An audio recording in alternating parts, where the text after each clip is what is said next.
What's going on, everybody? I hope you are all having a fantastic day, and I'm finally here with the big boy ranking, the big daddy of them all, the top 10 overall champions in MCOC. So get the classes out of here. We're talking about the head honchos now. This is the most important list on planet Earth. Truly, there's nothing that's close to it. But anyways, please do not get mad at this video. This is probably going to be the most subjective one. You will have a completely different ranking. Some of you probably put, like, I don't even know, let's say Red Guardian in this top 10, and you would be wrong, but that's your opinion. So that's the one thing I have to say. Don't get mad at me. This is my opinion. Just talk it out in the comments below. I like talking and, like, putting my point up there and listening to your points. So, yeah, that is all I have to say. Now, I like to say just number 11 because I couldn't put him at an honorable mention because he's just that good, is Warlock. And right now I have just Warlock AQ gameplay going on right now, except it's paused because I was watching TV. So here we are, we're back. Warlock is just too good not to at least put on the list in some way. So he's technically number 11. He's so close with number 10 for me. I like switch them like so frequently. I was debating which one not to put on the list. But yeah, Warlock is a utility pack machine. Everyone knows this. The viruses block out healing. He can drain power. He's a shock on the opponent. Armor breaks, bleeds. Like, just an absolute Swiss Army knife. A tank, a unit in his own sense. He's so good. I love playing him. I take him into Alliance Quest every day. That's why this isn't more Realm of Legends gameplay. He's just always doing something for my account, and that is why I love him. So, that is number 11, but technically an honorable mention. But for the other honorable mentions, I wanted to give big ups to Clairvoyant, who would most likely be around number 12. My absolute boy, Apocalypse. It pains me that I could not put him on this video, but if I am being true to who is the best, it has to be this way, but he for sure gets an honorable mention for me. Probably around 13 or 14, in my opinion. Other champs are Captain America Infinity War. You got Shang-Chi because he is really good so far. And also keep that in mind, this is recorded around the Shang-Chi release, so if new crazy champions come out, do not get mad at me that I did not put them on the list. So with all that said, let's get into the actual top 10. Alright, so coming in at the number 10 spot is Aegon. Now, I debated him and Warlock pretty heavily because they're really both utility pack machines. This is Aegon at about 300-ish combo against Realm of Legends Red Hulk, or not Red Hulk, just normal Hulk. And I have to talk very fast because this video is going to be kind of short because these fights are all very quickly. And I've already stated the information in their specific class rankings, which I will link in the description of this. But as you can see, Aegon's a utility machine. He's got Furies, he's got True Accuracy, he has Unstoppable, he has Combo Shield, he has Full Unblockability at 999 combo. He has a passive Unstoppable on a heavy attack. He has 6 extra Furies if you get hit. He has Tenacity. He has so much at a 999 hit combo. And even on the way up there, like, this is the 300 combo, and he's still putting in absolute work. So Aegon, I really struggled with he was going to make this or number 11 like Warlock. They're both very different champions, but I think that Aegon is going to keep getting more important as the game goes on with new Labyrinth-style quests and also the future of act-based content with bigger health pools. And I just see him having more overall sustainability in future content than Warlock, which is why I put him at 10. But they are both, as every champion on this list, they are all incredible. So Aegon comes in at number 11. Okay, now number 9, we have Colossus, Mr. Father of Russia himself. Now, you can all maybe remember a time when Colossus was just poopy tier. He was so bad. He had literally nothing on his kit. He was maybe the worst champion in the mutant class, and they just completely turned him around to a freak of nature. So many armor up buffs, so much sustainability and tankiness. He can throw the special 3 and just take like close to nothing damage. It's close to Thing with protection. He's got a Fury if you purify the stun on the opponent, which gives you big damage. You can reflect a little bit of damage, like you're there 1,100 onto the opponent. And the only reason this fight is not looking absolutely bonkers like a lot of the gameplay, because I'm not using synergies, but he has a very practical synergy team with Emma Frost and Omega Red, and those are all both great champions that sadly could not make this list, but they're amazing, and they make it very practical to have this synergy team. It's not like you're bringing dead weight along. So Colossus is still incredible. Big damage, big armor ups. He's got immunity to bleed and incinerate, maybe cold snap. I think he does. And every time he gets one of those on him, he's a chance to make it to more armor up, which gives him more damage. So he's great for short fights, he's great for more lengthy fights, and he's great for more Labyrinth Abyss style fights. So Colossus is solidified as a GOAT now. He's so good, and I think his usage and respect will only rise in the future. So number 9, I have Colossus. And now at number 8 is the champion that nobody was looking at when he first came out except for Mr. Legacy. This is Human Torch. And boy, has he stood the test of time. He was always labeled as that Mystic Slayer when he first came out. You know, pretty good. Just solid around like maybe a middle of the God tier because you could nuke them down so quickly. And then against all their opponents, he was like pretty good. He was a very good heel reversal. So everyone just considered that he was, God tier champion. But then in, I don't know which month it was, they gave him a small buff that I think was like plus 25%, temperature gain when you're charging a heavy. And this kind of changed how people looked at him. Like, you could play him in other fights. It'd be much more practical. He smolders, did more damage, I think, like slightly more. And once you get up to like 25 smolders, you're absolutely killing the opponent. He's used so much in war. He is one of the main horsemen in Abyss.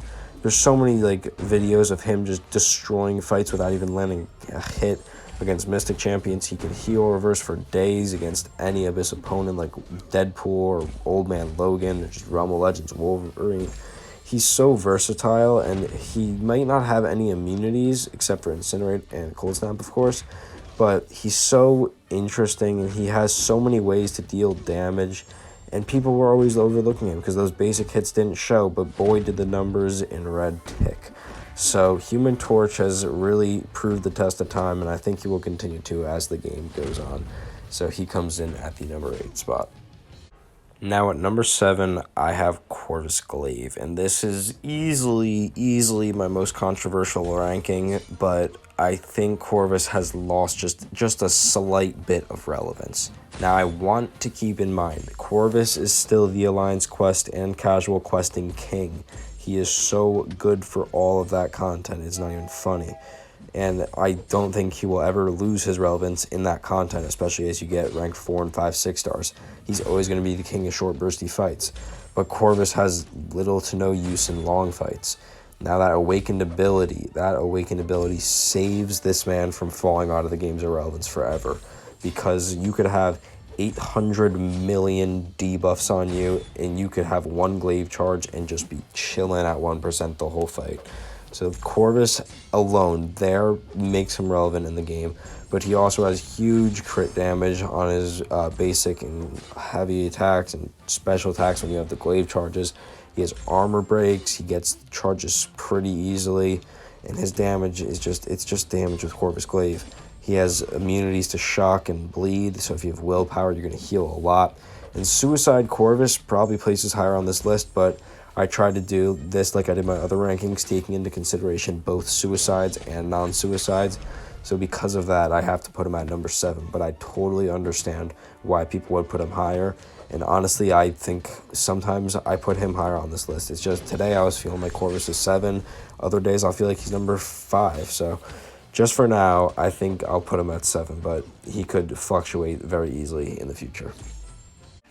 And now coming in at number 6 is going to be his Cosmic, Cosmic Nemesis, there we go. Cosmic Ghost Rider. So this guy kind of walked in on a year that was going pretty average for champions, aside from the boy Apocalypse, of course. And Cosmic Ghost Rider came in and stole everybody's thunder. He walked in like it was no one's business, started taking names, kicking ass, that kind of stuff. He was just absolutely insane on his release, and the hype hasn't died down. That's the thing. I would not have put him as high as I do on these lists if the hype has died down, but it hasn't. He's so useful. He's great for Alliance War. He's great for casual questing. If you just throw off a special 2, usually they're done. He's great for long questing with all of his different variety of rotations. Sadly, I only have a 4-star of this guy after going for, 13 features for him, aside from Apocalypse, of course, but I just want him so badly because he's so versatile. all these buffs, furies, cruelty, vigilance, power gain, aptitude, armor breaks on the opponent, incinerates on the opponent, the damnation debuff from his awakened ability that power locks, heal blocks, and fate seals.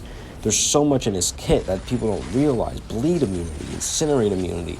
People look at Corvus and be like, yo, that's the utility Cosmic King, but Cosmic Ghost Rider is not far behind him. I think people are going to start realizing that soon, that he is just as good as Corvus, and in my opinion, he is better. So Cosmic Ghost Rider comes in at number 6, but do not be surprised if he moves up in the future.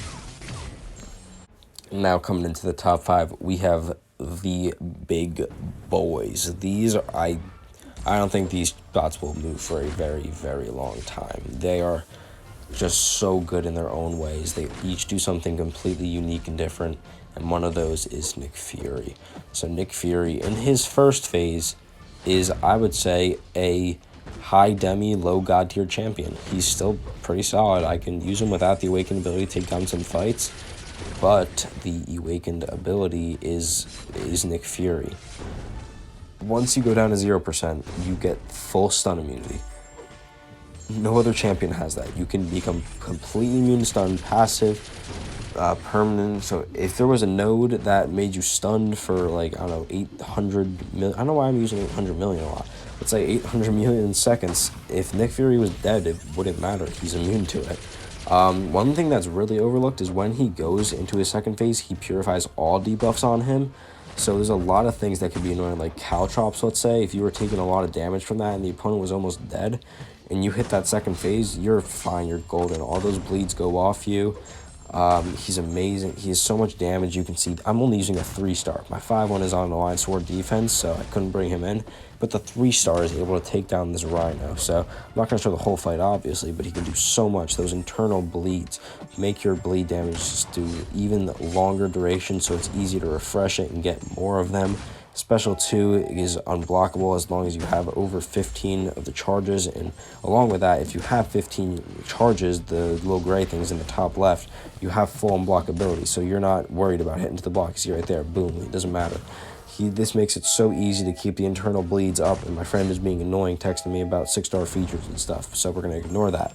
The Fury, as I said, gives him so much damage. As long as he has over 5 of the charges, he can can't speak. He can counter evade so easily. He's so versatile. He's so interesting. He's so good for short quests, long quests, everything in the middle, Labyrinth, Abyss. Nick Fury is just easily the best scale champion in my opinion, and he slots in perfectly for me at number 5.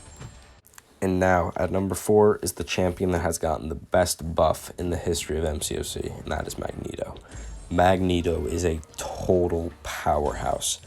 Against any bleed immune or metal champion, it's over. It's completely over, aside from maybe Colossus and Doom, because they can be immune to armor break. But every other metal champion, every other bleed immune champion is done. The damage from a special 3 usually kills any opponent. This is a 500 health 1000 Winter Soldier. I could kill him in one special 3 if I wanted, but I'm a lazy boy, so I just got to my special 3 with like 40 prowess, and I was like, okay, this is fine. And I throw it off. But it doesn't matter. You can build these things infinitely. It just takes a little bit long. And this is part of the list where we start getting to the champs that feel unkillable. So there's only about 4, I would say, in this game that feel unkillable. Nick Fury's the bridge off because you feel a little bit fragile with him with that 30% in the second phase. But Magneto, you don't really feel killable because you have the chance at a perfect block against metal champions. Like you can see, I'm taking 0 on some of these block hits from Winter Soldier. He has that unstoppable on his heavy attacks. You're never afraid he's going to counter you with something. The bleed damage off the special 3 is so good, and when it detonates, it's just absolutely crazy. His fury that you get after the special 3 is so good if you can build to a special 2, keep those prowess up. It usually does over 100k guaranteed crit. Not guaranteed, but like when it crits, it's easily over 100k. Magneto is just absolutely incredible. I don't know how they ever thought of this buff. I do not know how they thought this was fine to release, and then they released the Abomination of Daredevil Hell's Kitchen very closely to this buff. It's just, Magneto is amazing. You can see that was a whole combo of a special attack, all 0s on the board. It's just, Magneto for me, there's no question he's the best mutant, and I was really close to putting him at number 3, but there's one thing that I'll explain at number 3, which is why I kept him from there. So for now, he is number 4. And that reason is Victor Von Doom. Dr. Doom is by a landslide the best Mystic champion, and the closest to an unkillable champion outside of our top 2. And you might be asking, well, what the heck do you mean? This guy's easily killable, man. And to that I say, you are wrong. There are a few things that make Doom special. First off, I say this every time, it's one of the most overlooked abilities. When he throws that special one, he has that aura of, Hazarath. He resists special attacks. So the first hit might hurt a lot. Second hit does, no damage. It's thing's protection level. And then it gives you an unstoppable, basically. And you just dash in at the opponent and you're fine. And this right here, what you're about to see, the special 3 rotation is why I put Doom above it. Because you can hardly ever die in this rotation. Medium, light, medium. Light, light, light, medium, medium, special 1. The opponent can't attack you. The only chance they attack you is right here when you're trying to get back to that next special 3. So you take a few blocked hits, try and get a parry, and then once you do this combo, heavy attack, you're back to another special 3. And you took very little damage because Doom has such high block proficiency. Now you can see the fury from that first special 3 was a lot. Now you're about to get your second, and then you just go right back into the cycle. They can't touch you. So medium, light, medium. Light, light, light, medium, medium, special 1. You steal the power. You're back to your own special 2. You don't have to worry. You throw it. It's unblockable. It doesn't matter. Doom is the closest thing to unkillable outside of our top 2. You saw that was a 24,000 heavy attack. Those were 20,000 blasts from the special 2. If you're very aggressive, you can get 2 special 2s within 1 double fury rotation. Doom is so good, and now Doom is probably the most fun champ to play in this top list because he's so unique in the way you play him, and he's not just a guaranteed win like our top 2. He still has a little bit of risk, but he is very, very close to unkillable, and that is why I put him over Magneto, just because of that special 3 rotation where you are basically invincible. So, number 3 for now, I love Doom. And now, I don't think I need to do a lot of talking for the top 2. It's Quake and Ghost, and I put Ghost at number 2. Now, people make the argument, oh, you can't get Quake as a 6-star, Ghost is better. To that I say, you might be right, actually. But for me, Ghost is just not as good as Quake, because you can take no damage with Ghost, easily. Just phase everything, medium into it. If you have Wasp with you, throw special 2s, and you're golden. But I like playing Ghost with the ways you phase, you take 2 hits into your phase, and then you parry while you're phased, and you throw a heavy attack to build your buffs. And also keep in mind, right now, I'm not even using Wasp, so I don't get the unblockables. I'm still hitting for 8k mediums, and I just have to lace in the special 2s with good timing. So Ghost does not need synergies, but she very, very, very highly benefits from it. Her Awakened ability gives her that power gain when you're phasing, which helps her just go crazy. If you have a tech power booster, the game's over. You win within 2 seconds. Ghost is just overpowered. There's no other way to put it. She's completely broken. She only has a few matchups that suck, so Hulkbusters, Magnetos, Cosmic Ghost Riders, just champions that can armor break her consistently. She sucks for, but how many champions are those in the game? Ebony Maw kind of sucks because she's a guaranteed crits. But yeah, how many of those champions are in the game that can actually counter Ghosts? How many nodes are there that she counters versus how many nodes she can't? It's unbelievable what she does. So she's number 2 for me, but she is the one champion that can be argued to be number 1. Anyone below Quake and Ghost, I know KT1 makes this point, and I stand by it. You can argue any spot from 11 to 3 to switch around, but you cannot argue the top 2. These are solidified facts. So Ghost is just at number 2 because at number 1 is Quake. Quake is just unbelievable. I often think about what would happen if I'd never ranked up my Quake, never learned how to play her, and tried to get through Act 6. So Act 6 completion, Corvus was my MVP. Literally every other path after completion, Quake did it all. Quake did the 6.2.2 Mr. Sinister for me. She did the 6.2.5 Mordo. She did every path, basically. Even if it wasn't the boss she was doing the path, she was putting in work everywhere. She cannot take damage. It's just stupid. People are like, oh, power gain matchups, what are you going to do there? It's called use your concussion to prevent the power gain. That's why I was able to use her for 6.2.5 Mordo. Because I just did, instead of doing the dash back, I parried Mordo and then just started charging heavy attack. And I had to get a little bit lucky, obviously, with when he triggers power gain. but you don't have to worry about spite. It's just about how you play Quake, because you can play her easily without damage in those matchups, but the power gain matchups, you just have to parry so they don't activate the power gain buffs. You keep the concussion on them. That's one thing that I love about Quake. She's not completely useless in those matchups. You just have to be very good. The only matchups where she's useless in is True Strike. That's it. So that's the only node she can't counter in the entire game, in my opinion. Nearly every other node she's great for. Encroaching Stun does suck, that I will admit. But outside of that, you cannot deny the impact Quake has on this game, the impact she continues to have on this game. Why do you think they haven't released her as a 6-star? It's because she's the most impactful champion ever.